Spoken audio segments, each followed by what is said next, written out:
সম্মানিত দর্শক, আসসালামু আলাইকুম।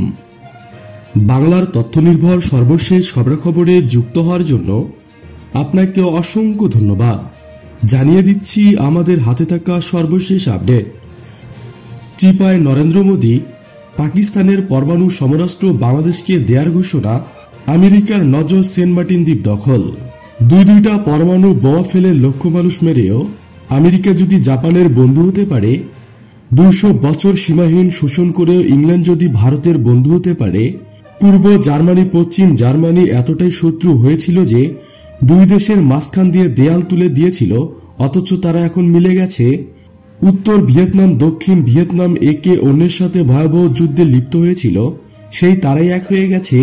আমাদের এক হতে বলছি না, অন্তত ভারতের বিপক্ষে শক্তিশালী এলাই হতে পারি আমরা নেটোর মতো। তাহলে কোন যুক্তিতে পাকিস্তান বাংলাদেশের বন্ধু হতে পারে না? পাকিস্তান যত খারাপই হোক, ভারতকে সঠিক লাইনে আনতে তারা আমাদের সাথে বেইমানি করবে না। এখন ওই পাকিস্তানের সাথে সামরিক ও বেসামরিক লেনদেন, ব্যবসা বাণিজ্য পুরোপুরি চালু করা হোক। বাংলাদেশিদের জন্য সুখবর, শ্রীমান নরেন্দ্র মোদীর লেজে নতুন করে আগুন লাগিয়েছেন ওয়াল স্ট্রিটের শর্ট সেলার ফার্ম হেগেনবার্গ রিসার্চ। এখন দুলাভাইকে নিজের ঘর সামলাতে ব্যস্ত থাকতে হবে, বাংলাদেশ নিয়ে চিন্তা করার সময় পাবে না। গতবার হেডেনবার্গ রিসার্চ ফাঁস করেছিল মোদীর ঘনিষ্ঠ শিল্পপতি আদানি গোষ্ঠী নানা কারসাজি করে শেয়ার বাজারে তাদের লাভের পরিমাণ বাড়িয়ে দিয়েছিল। নজর আমেরিকার।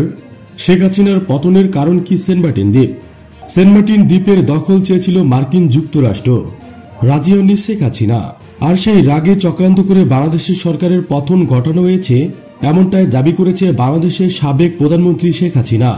সেন্ট মার্টিন দ্বীপের দখল চেয়েছিল মার্কিন যুক্তরাষ্ট্র, তাই নাকি রাজি হননি শেখ হাসিনা। দেশ ছাড়ার পর প্রথম প্রক্রিয়াতে এমনটাই দাবি তুলেছেন শেখ হাসিনা। ঘনিষ্ঠ সহযোগীদের নিয়ে সংবাদ মাধ্যমকে বার্তা দিয়েছেন তিনি। সেখানে তিনি দাবি করেছেন বাংলাদেশ অধীনস্থ এই ছোট দ্বীপে ঘাঁটি করতে চেয়েছিল আমেরিকা। তিনি সেটা না করতেই তাকে ক্ষমতা থেকে উৎখাত করা হয়। শেখ হাসিনা বলেছেন, আমাকে যাতে মৃত্যু মিছিল দেখতে না হয় সে কারণে আমি পদত্যাগ করেছি।